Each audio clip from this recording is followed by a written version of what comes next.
너희 중에 고난당하는 자가 있느냐? 저는 기도할 것이요. 즐거워하는 자가 있느냐? 저는 찬송할지니라. 너희 중에 병든 자가 있느냐? 저는 교회의 장로들을 청할 것이요. 그들은 주의 이름으로 기름을 바르며 위하여 기도할지니라. 믿음의 기도는 병든 자를 구원하리니 주께서 저를 일으키시리라. 혹시 죄를 범하였을지라도 사함을 얻으리라. 아멘. 아멘. 우리 옆에 있는 분들 다시 한번 인사하겠습니다. 참 잘 오셨습니다. 은혜 많이 받으시기 바랍니다. 시작. 꼭 보면 인사하라고 그러면 자기 신랑이나 각서한테는 맨 나중에 하고 다른 사람부터 먼저 하는 그런 사람들이 있어요. 제일 먼저 자기 신랑 각시부터 해야 되는 거예요. 그렇죠? 뭐가 아니요 또 아니요 자기 신랑 각시가 최고예요 이 세상에. 그러니까 그 사람부터 하고 그 다음에 다른 사람 해야지 되는 거예요. 그러니까 다시 한번 자 시작. 그렇다고 또 너무 뽀뽀하듯이 가까이 하지 말고 막 그냥 이마 빡치기도 하려고 그러고. 자, 감사합니다. 오늘 고난 좀 없앨 수 없나요? 이 제목으로 같이 말씀 나눌 때 여러분과 저에게 성령님의 기름 부음이 함께 하시기를 주님의 이름으로 축원해 드립니다. 인생을 살면서 고난이 없었으면 좋겠지만 우리가 엄마 뱃속에 딱 나오는 순간부터 고난입니다. 애들이 뭐 고난이 있겠느냐? 애들이 우는 거는 고난이 있기 때문에 애가 우는 거예요. 그렇죠? 배고프고 졸립고 또 응아하고 그것도 다 애 입장에서는 고난인 거예요. 그러니까 우는 거예요. 해결해 달라고. 그리고 살아서 계속 고난이고 이 고난이 언제 끝인가? 많은 사람들이 얘기하기를 이제 숨 넘어가면 고난이 끝이겠지 그렇게 얘기하는데요. 숨 넘어가면 고난이 끝이 아니고요. 그 다음부터는 지옥의 고통이 기다리고 있어요. 지옥의 고통을.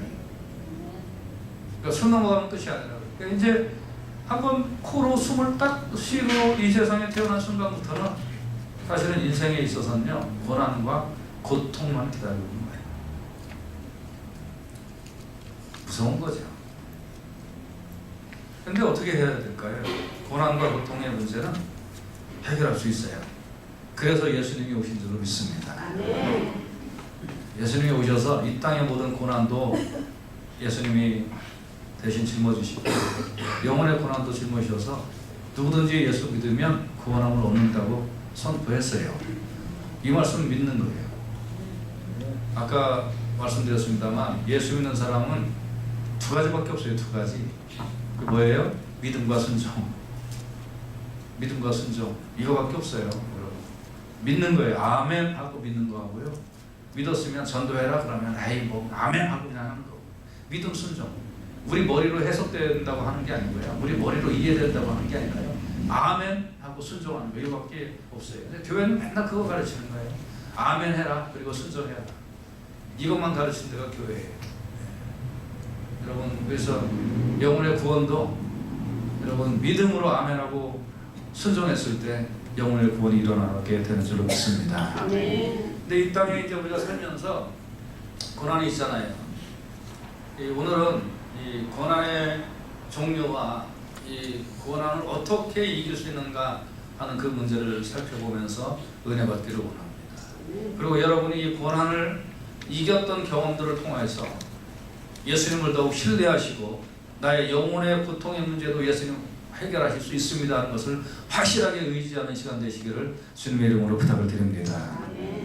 그러면 우리가 이 땅을 살면서 어떤 고난들이 있을까요? 많이 있지만 그게 5가지만 우리가 좀 살펴보면 첫째로 어떤 종류의 고난이 있냐면 마귀가 주는 고난이 있다는 거예요. 마귀가. 누가복음 6장 18절에 보면 더러운 귀신에게 고난받는 자라는 표현이 나와요. 더러운 귀신은 여러분 할 수만 있다면 믿는 자에게도 다가와서 고난을 주려고 애를 쓰고 있는 게 마귀가 하는 짓이에요. 그래서 마귀는 예수님이 시몬에게 뭐라고 하셨냐면 사탄이 너를 밀가부를 하려고 하고 있다. 여러분 이 사탄이 여러분 인생을 따라다니면서 밀가부르듯 하고 데리고 다니려고 하고 있는 거예요. 여러분 영적인 눈이 열려서 이걸 좀 다 볼 수 있기를 간절히 바라요. 사탄이 여러분 머릿속에 들어와서 야 너 이해되는 것만 순종해라 이해 안 되는 거 하지 말아라 이렇게 가르치고 사탄이 여러분 마음속에 들어와서 야 그거 뭐 그런 교회밖에 교회냐 다른 교회 나가라 아니면 나가지 마라 이렇게 외치는 거예요. 사탄이 여러분 육체에 들어와갖고 피곤하고 지치고 병들게 만들어버립니다. 그래서 이대로 살아라 이렇게 얘기하는 거예요. 밀가루로도 사탄은 여러분을 갖고 놀려고 해요. 누가복음 9장 42절에 보면 놀 때 귀신이 거꾸러뜨리고 심한 경련을 일으키게 해요. 귀신은 거꾸러뜨리는 데 명수예요. 평탄한 인생을 살지 못하게 해요. 그래서 여러분 적지 않은 질병과 가난과 고독과 성적인 방탕으로 인하여 나타나는 그 사악한 결과들, 그리고 우울증, 자살 충동, 여러분 이런 대부분의 이런 것들이 마귀가 다 갖다 주는 그런 고난의 연속들이에요. 그래서 여러분 마귀는 고난을 갖다 주는 존재예요. 요새는 제가 그런 공부를 조금 덜 합니다만 한때는 이제 범죄 심리학 쪽을 많이 공부를 하면서 이 살인 사건을 일으켰던 애들이 이제 진술했던 그런 이 내용들을 이렇게 쭉 보면 걔네들이 욱하는 거 못 참았어 그렇다고 그러는데요. 그거는 그냥 표면적으로 나오는 얘기고요. 욱하에서 그 다음에 이 안에서 뭐라고 그러냐면 칼 들고 죽여라 그랬는데 소리가 들려서 그래가지고 한 번, 두 번 찌르는 것도 아니고 어떤 애들은 막 20번, 30번 사람을 찔러서 죽이는 거예요. 그 어떤 때는 자기 부모를, 어떤 때는 자기 부인을, 그래서 찔러서 죽이는 거예요.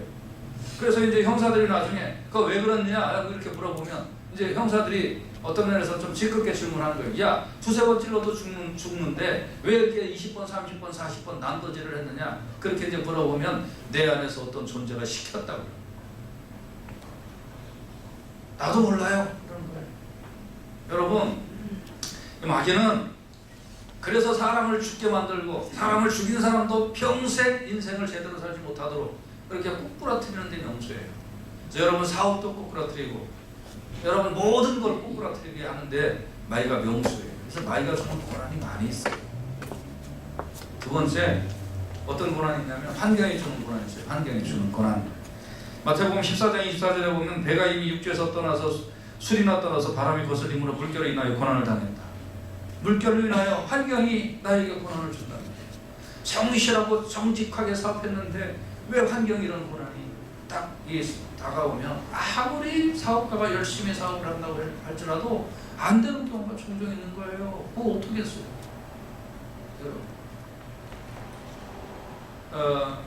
오늘날 이 기독교가 참 문제가 있기도 하지만 또 하나가 이제 어떤 거냐면 이 기독교가 이 교회가 오늘날은 없어져요. 젊은 애들의 교회 안 오고.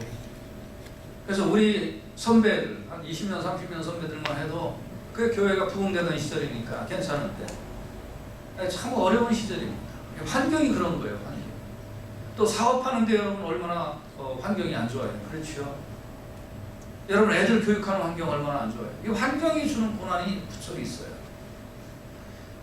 그래서 우리에게 거스르는 물결처럼 이 환경의 고난이 여러분에게 다가올 때가 있습니다. 참 그 다가오는 건 어쩔 수 없어요. 그런 고난이 다가오고 있다. 여러분과 제가 이 환경을 극복할 수 있는 능력이 있나요? 그렇지 않아요. 없어요. 저도 많은 환경의 고난을 겪어보고 또 지금도 환경의 고난을 겪고 있습니다만 이거 이겨낼 힘이 없어요. 그 앞에 그냥 완벽한 내 자신을 발견할 수밖에 없다는 거예요. 또 세 번째 어떤 고난이 있냐면 애매한 고난이 있어요. 애매한 고난. 베드로 전서 2장 19절 보면 애매의 고난을 받아도 애매한 고난이 왜 없겠어요? 애매한 고난이 있단 말입니다. 여기서 애매한 고난이라는 것은 부당한 고난인 거예요. 억울한 고난인 거예요. 혹은 원인을 알 수 없는 고난인 거예요. 왜 이런 일이 나에게 생겼지? 애매한 고난인 거예요. 옛날에 어떤 그 암이 걸린 그 어떤 분이 하는 얘기가 목사님 왜 이 암이 걸렸는지 모르겠어요. 그렇죠. 모르는 거죠. 모르는 고난이 왜 얼마나 있어요, 여러분. 왜 하필이면 나에게 이런 일이 생겼는가? 아무리 생각해도 이해할 수 없고 저 눈에 눈물만 나오고 문제를 해결할 수 없고 그런 고난이 많이 있잖아요. 그것이 바로 인생이죠. 네 번째 어떤 고난이 있냐면 죄로 인하여 하나님이 주시는 고난이 또 있다. 죄로. 죄는 반드시 결과가 있는데 죄로 인하여 하나님이 여러분에게 고난을 내려주실 때가 있어요. 예레미야가 3장 1절에 보면 여호와의 노하신 대로 인하여 고난당한다라는 표현이 나와요. 하나님이 야 이 녀석아 그렇게 하면 안 돼 하고서 이제 고난을 주실 때가 있다. 요한계시록에 말세의 특징의 여러 가지가 나오는데 말세의 특징을 두 가지로 요약하면 뭐냐면 첫째 하나님을 섬기는 열심히 살아진다는 거예요. 말세에 하나님을 섬기는 열심히 살아져요. 근데 제가 봐도 그래요. 제가 청년 때 신앙생활 했던 거하고 요즘 사람들 신앙생활 하는 거하고는 하늘과 땅 차이예요. 하나님을 섬기는 열심이 정말 사라지고 있어요. 그 다음에 말세의 특징 중에 하나는 하나님을 섬기는 열심히 사라지는 거. 두 번째는 말세의 특징에 성품의 변화가 일어나는, 사람 사랑하지 않고 하나님 사랑하지 않고 돈 사랑하고 배반하고 조급하고 팔며 이런 거, 성품의 변화가 일어나는 거예요. 그러니까 믿고 신뢰하고 살아가는 사회가 안 돼, 말세가 될수록. 그래서 하나님을 사랑하는 열심이 떨어지고 사람과의 성품의 관계에 있어서 금이 가기 시작하는 게 계속적으로 진행되는 게 말세의 특징이에요. 근데 이거를 조금 더 네 가지로 확장해서 다시 말씀을 드리면, 하나님께서 그리스도인에게 네 가지 영역에 대하여 최선을 다하라고 말씀하고 계세요. 네 가지 영역, 그리스도인에게 있어서.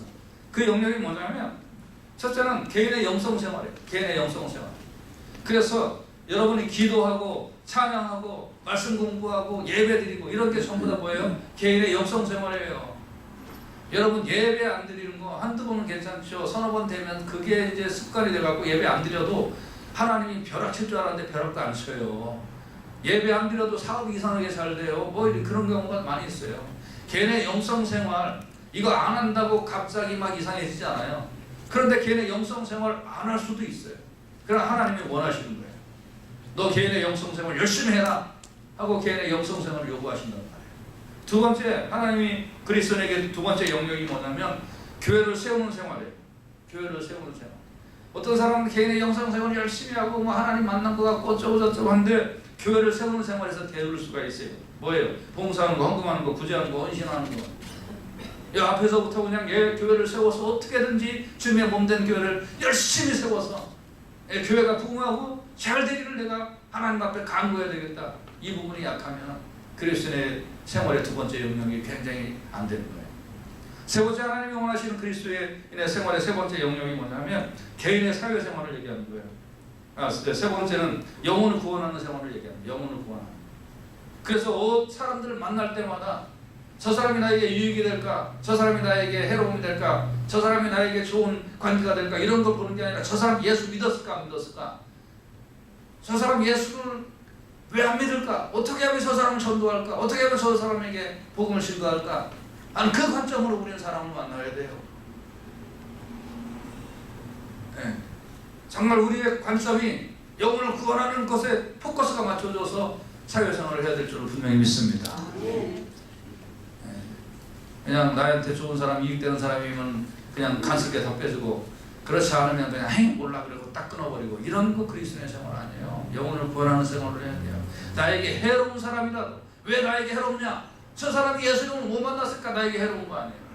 그러니까 나에게 해로운 사람을 찾아가서 그 사람에게 예수님 복음 증거하면 나에게 유익한 사람으로 바뀌게 될 줄로 믿습니다. 이게 영혼을 구원하는 생활이에요.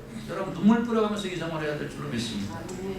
하나님 이거 원하시는 거예요. 여러분 생활 영역 중에 마지막 영역은 뭐예요? 개인의 사회생활. 이거 뭐예요? 평생의 영역이에요. 사랑한 거, 하는 거, 친절하는 거, 온유하는 거, 충성하는 거. 개인의 사회생활. 그래서 이 네 가지의 하나님이 찾으시는 여러분의 영역이 있단 말이에요. 이 영역, 여러분 하나만 잘한다고 여러분 신앙생활 다 한다고 생각하지 마세요. 난 예배는 잘 되니까 그래 뭐 나머지 그냥 수도 없이 많은 거 안 하고 있으면. 여러분 이 모든 것이 다 맞춰줘야 되는데 이게 안 맞춰주면 이게 조화가 안 맞으면 그걸 일컬어 죄라고 합니다. 그걸 일컬어. 그래서 어떤 때는 하나님이 예배드리러 이렇게 나온 사람에게 야 너 제발 예배드리러 나오지 마라. 가증스럽다. 야. 그러고 쫓아내세요. 내 말이 아니라 성경 말씀이에요. 성경 말씀입니다.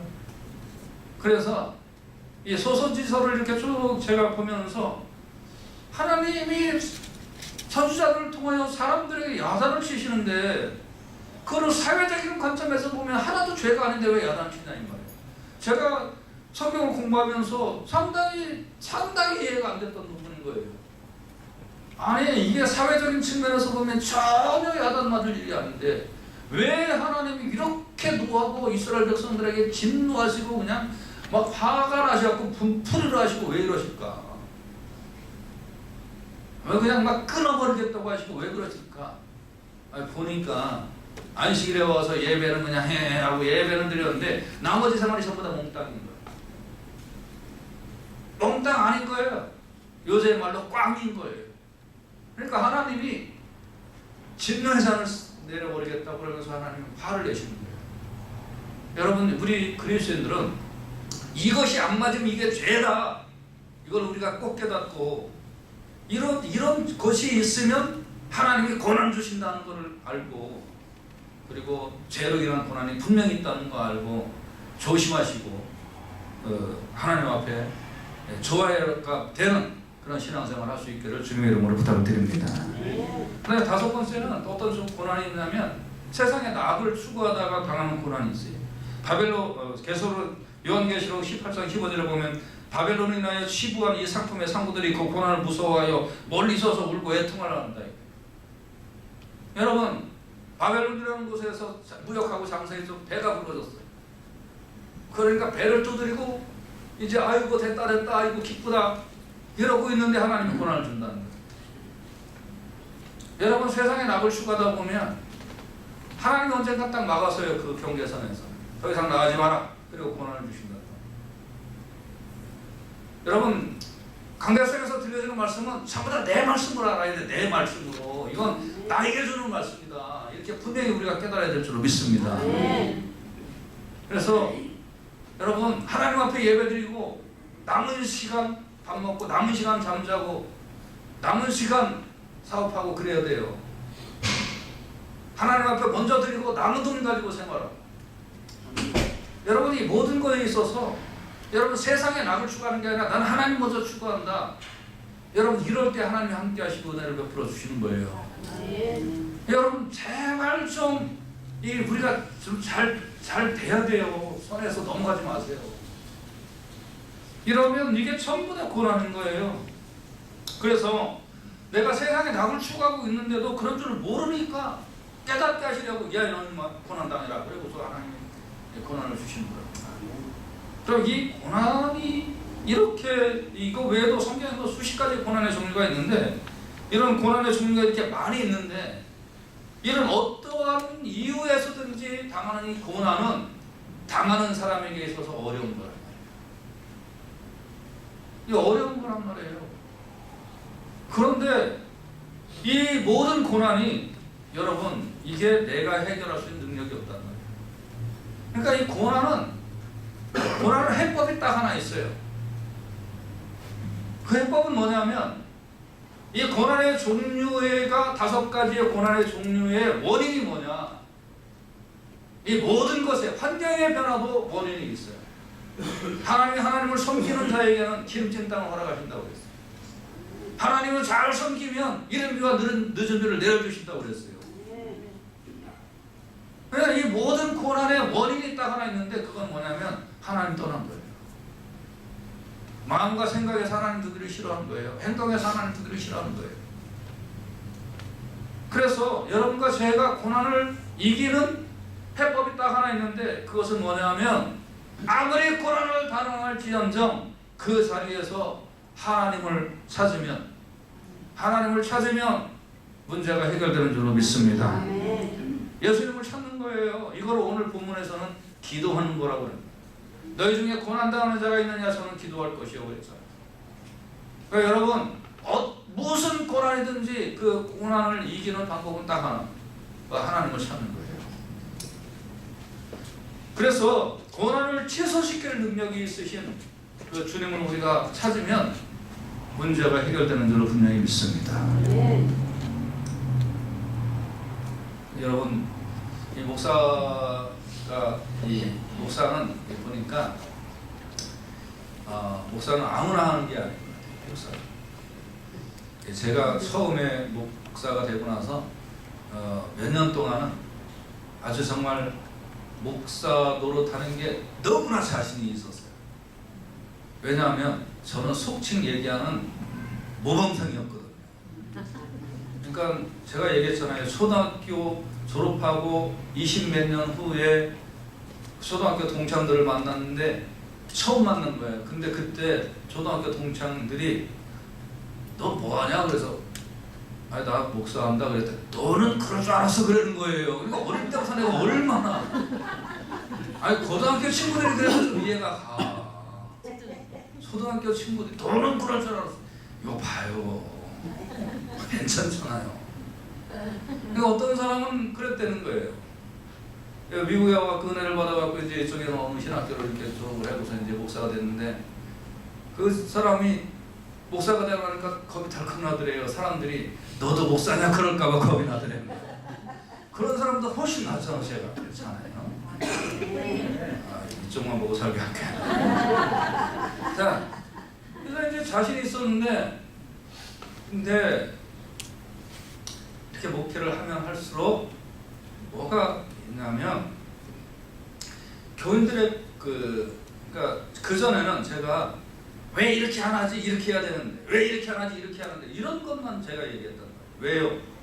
제가 정상적인 삶을 살았다고 생각을 하니까 이렇게 해야 되는데 왜 저렇게 해야 돼? 이런 관점이 있었어요.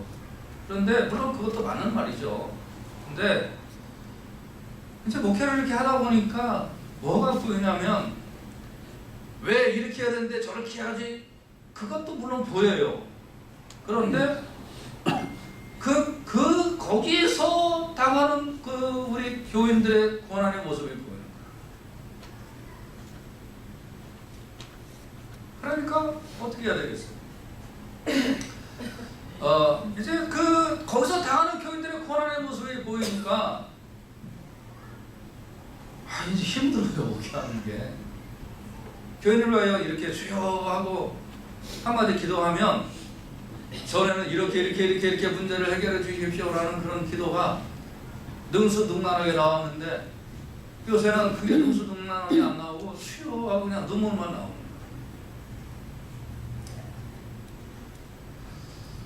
그래서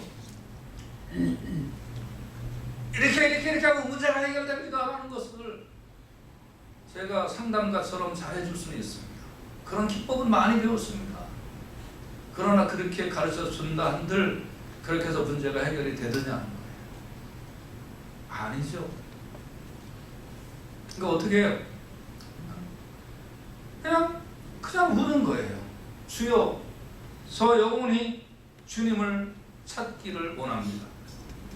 저 영혼이 주님 앞에 간구하기를 원합니다. 저 영혼이 주님 앞에 눈물 뿌리기를 원합니다. 또 저 영혼이 뿌리는 눈물을 주께서 받으시고 신원하여 주시기를 원합니다. 그것밖에 기도할 게 없더라고요. 그래서 여러분, 이런 여러 가지 고난의 문제들이 여러분에게 다가오고 있고 또 있을 때 문제를 해결하는 것은 영혼의 주인이신 주님께 돌아가고 주님께 간구하고 주님 앞에 눈물 흘리는 것밖에 없는 것입니다. 그럴 때 영혼의 목자 되신 주님께서 여러분의 문제를 해결하시고 네가 나에게 왔느냐 내가 너를 안아주리라 네가 나를 찾았느냐 문제가 해결될 것이다 하고 주님께서 친히 문제를 해결하여 주실 줄로 믿습니다. 시편 91편 15절에 보면 저가 내게 간구하리니 내가 응답하리라 그랬어요. 저희 환난 때에 내가 저와 함께하여 저를 건지고 영원롭게 하리라 그랬어요. 사무엘하 22장 7절에 보면 내가 환난 중에서 여호와께 아뢰며 나의 하나님께 아뢰었더니 저가 그 성전에서 내 소리를 들으시며 나의 부르짖음이 그 귀에 들렸다. 여러분 문제 해결하는 건 다른 거 없어요.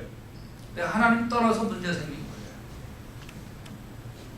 더 하나님 앞에 간구하고 무릎 꿇고 여호와를 찾고 내 주님을 찾고 나의 문제 해결자이신 주님을 찾을 때 주님이 들으시고 응답하여 주실 줄로 믿습니다. 아멘. 여러분 고난이 문제가 아닙니다. 이 고난 중에 내가 주님을 향하고 있느냐 그렇지 아니하느냐 이게 중요한 거예요. 마태복음 9장 20절에 보면 12회도 혈류증으로 앓는 여자가 예수의 뒤로 와서 그 겉옷가를 만지려고 했단 말이에요. 내가 고난의 문제가 아니라 쓰러져서 길가에 가는 사람하고 내가 그 가는 사람들이 나를 짓밟는다 할지라도 나 주님께로 가야 되겠다 하는 그러한 용기를 가지고 주님 앞으로 다가갈 때 문제가 해결된 줄로 믿습니다. 마태복음 14장 36절에 보면 다만 예수의 옷가에라도 손을 대게 하시기를 간구하니 손을 대는 자는 다 나음을 얻었다 그랬어요. 예수님께 가까이 가십시오. 여러분 문제를 안고 예수님 앞에 가십시오. 문제를 안고 주님 앞에 그 눈물의 보따리를 가지고 풀어내십시오. 다 나음을 얻는다고 그랬어요. 여러분 교회 올 때 무거운 짐 다 갖고 왔잖아요. 환경의 문제도 있잖아요. 어떤 거는 정말 이해가 안 되는 그런 고난의 문제도 있었잖아요. 여러분 어떤 거는 부모가 돼보니까요, 애들이 혹시 잘못하면 무슨 생각되냐면, 저는 그게 옛날에 어른들이 그런 얘기하면 아이 무슨 저 미신적인 얘기를 해 그런 생각을 했어요 솔직히. 그런데 부모가 돼서 애들이 뭐 잘못하면 내가 뭐 잘못한 거 없나 그런 생각이 드는 거예요. 내가 어릴 때 잘못 산 거 없나, 내가 젊을 때 잘못한 거 없나, 그래서 쟤네들이 저런 고난다구나 그런 생각이 드는 거예요. 여러분 이런 모든 고난 문제 해결할 능력이 없잖아요. 어떻게 하면 좋아요?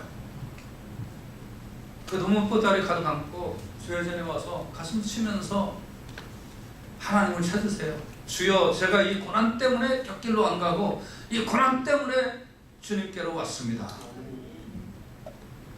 그러니 주님 이 시간에 나는 고난을 해결할 능력이 없습니다. 주여 받으시옵소서 하고 주님 앞에 부르짖을 때에, 그럴 때에 주께서 나를 안으시고 문제를 해결하시고 전능하신 여호와의 힘을 나에게 나타나여 주시고 증거하여 주실 줄로 믿습니다. 사도행전 5장 16절에 보면 예루살렘 근업 호당한 사람들도 모여 병든 사람과 더러운 귀신에게 괴로움을 받는 사람을 데리고 와서 다 나음을 얻었다 그랬어요. 귀신 들린 사람도 나음을 얻는, 풍랑에는 물가에 주님 찾으니까 주님이 꺼져가는 떨어진 풍랑도 일어난 풍랑도 주님이 막아주신 줄로 믿습니다. 여러분 어떤 고난도 주님을 찾으면 문제가 해결돼요. 차라리 이 고난은 어떤 면에 있어서는 주님을 찾으라고, 더 이상 가면 안 된다고, 더 이상 너 그렇게 살면 안 된다고 주님이 경계선에 쓰셔서 막아내시는 품인지도 몰라요.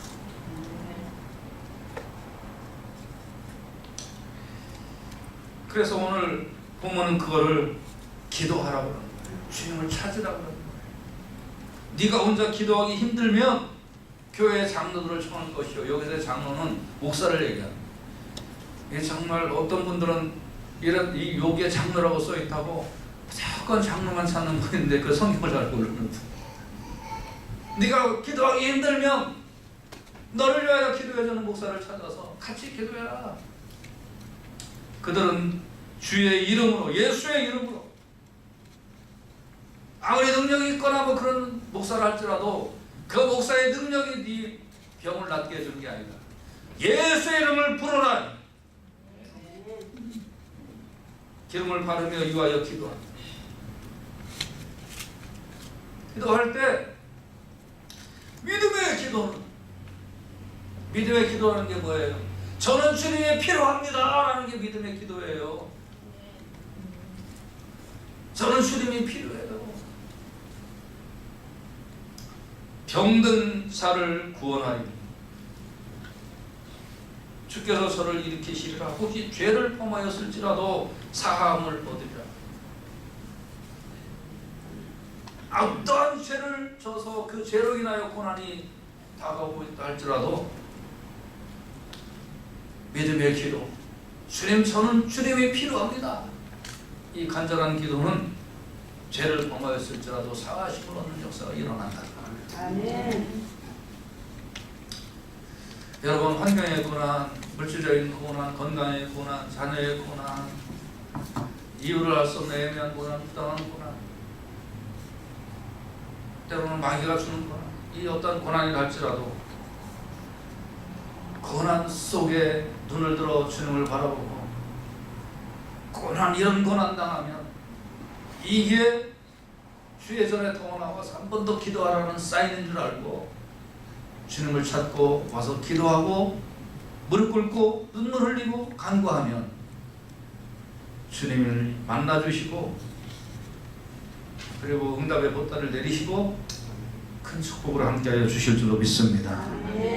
이런 것들이 경험이 되어지다 보니까 결국 믿음이 더 부서지면서 주여 저의 마지막 숨이 내가 첫 숨을 쉬었을 때부터 고난이었는데 이제 마지막 숨이 딱 쉬어지면 이제는 고난이 아니라 영생입니다 하는 그 귀한 고백이 나올 수 있는 거예요. 좋으신 주님입니까? 여러분 이사야 41장 17절에 보면 가련하고 빈핍한 자가 물을 구하되 물이 없어서 갈증으로 그들의 혀가 마를 때 나 여호와가 그들에게 응답하겠고 나 이스라엘의 하나님이 그들을 버리지 아니할 것이라 그랬어요. 빈핍한 자가 물을 구하되 물이 없어서 갈증으로 그들의 혀가 마를 때 이게 여러분의 삶일 수도 있어요. 우리 교회 교인들 보면 말을 안 해도 알아요. 그 물론 목사도 아니고 저 사람 지난주에 진짜 힘들었고 물을 구하되 물이 없어서 갈증으로 혀가 말라. 그 사람 지난주에 돈 마련하느라고 진짜 힘든 인생을 살아. 자식 때문에 속썩었구나. 저의 삶 속에 그 사람의 삶 속에 물이 없어서 갈증으로 혀가 마른 인생을 살고 있었고 알고 있어요. 저도. 그런데 여호와가 그들에게 응답하겠고 나 이스라엘의 하나님이 그들을 버리지 아니할 것이다. 여기에 소망이 있는 줄로 믿습니다. 그래서 기도하는 거예요. 기도했더니 어떻게 됐다고요? 계시록 7장 17절 같이 한번 건설이로 말씀 읽어보십시다. 시작. 이는 보좌 가운데 계신 어린 양이 저희의 목자가 되사 생명수 샘으로 인도하시고 하나님께서 저희 눈에서 모든 눈물을 씻어주실 것입니다.